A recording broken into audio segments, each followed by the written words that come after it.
Assalamu alaikum everyone. I'm your teacher, Miss Sifat. I hope you all are fine. So last week what we did? Anybody knows? Yes, we did backward counting. And you know what is backward counting? When we will count greater number to smaller number, it's called backward counting or a reverse counting.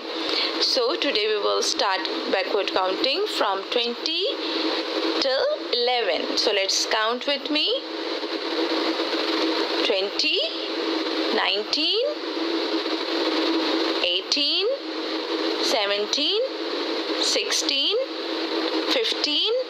What comes before 15? 14, 13, 12 and 11.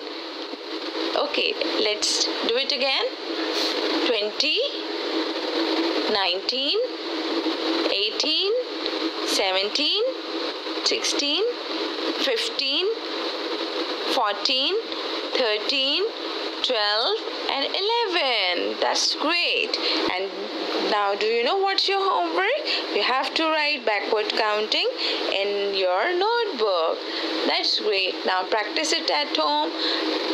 Take care. Allah Hafiz.